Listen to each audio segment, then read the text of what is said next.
আজকের জ্যোতিষ আলোচনায় আমি করতে এসেছি আপনাদের সঙ্গে। আমি প্রদ্যুৎ শাস্ত্রী আপনাদের সঙ্গে যে আলোচনাটি করব সেটা হচ্ছে কুম্ভ রাশির মানুষের বিবাহিত জীবন কেমন হয়। তার আগে আপনাদের সকলকে আমার প্রণাম এবং ভালোবাসা। অ্যাস্ট্রো এডুকেশন প্রদ্যুৎ এই চ্যানেলে আপনাদেরকে সকলকে স্বাগতম। আপনাদের কাছে প্রতিবারের না একটি ছোট্ট অনুরোধ, আপনারা প্লিজ চ্যানেলটিকে সাবস্ক্রাইব করুন এবং পাশে থাকা বেল আইকনটি বাজিয়ে রাখুন। আপনার প্রিয়জনের সঙ্গে ভিডিওগুলিকে অবশ্যই শেয়ার করুন। আপনার মূল্যবান কমেন্ট করে অবশ্যই উৎসাহিত করবেন।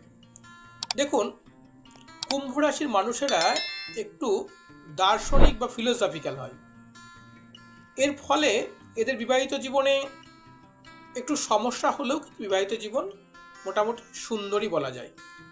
এদের জীবনে প্রেম থাকে কিন্তু তালমিলের অভাব থাকে, এবং এই তালমিলের অভাব থাকার জন্য এরা বিবাহ করার পরে দেখা যায় এদের বিবাহ করে একজনের সঙ্গে কিন্তু অন্য জিনিস নিয়ে এরা ভাবনা চিন্তা করতে থাকে, যার ফলে এদের বিবাহিত জীবনে সমস্যা তৈরি হয়।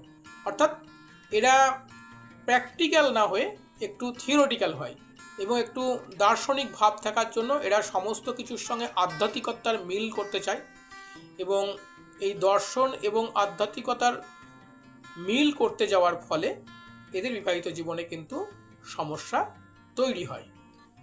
তবে ওভারঅল দেখা যায় কি, যে এরা যদি এখান থেকে নিজেদেরকে বের করে আনতে পারে তাহলে এদের বিবাহিত জীবনের খুঁটিনাটি যে বিষয়গুলো সেইগুলো কিন্তু অনেকটা মিটে যায়, এবং এই অংশগুলিকে বাদ দিলে এদের জীবনসাথীর সঙ্গে অনেক বেশি সুখে এরা দিন কাটাতে পারে।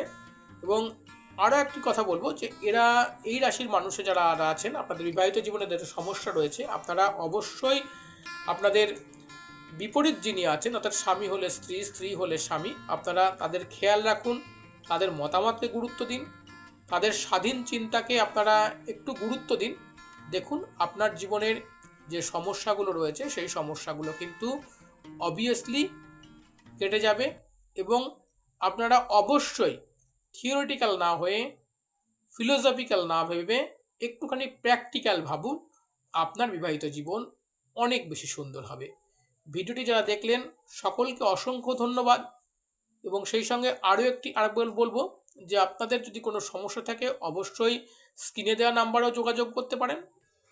আপনার সমস্যাময় জীবনটি যারা জ্যোতিষবিদ্যার মধ্যে দিয়ে সমাধান করতে চান তারা অবশ্যই আমাদের দেওয়া নাম্বারে আজই যোগাযোগ করতে পারেন আমাদের সাথে এখনই।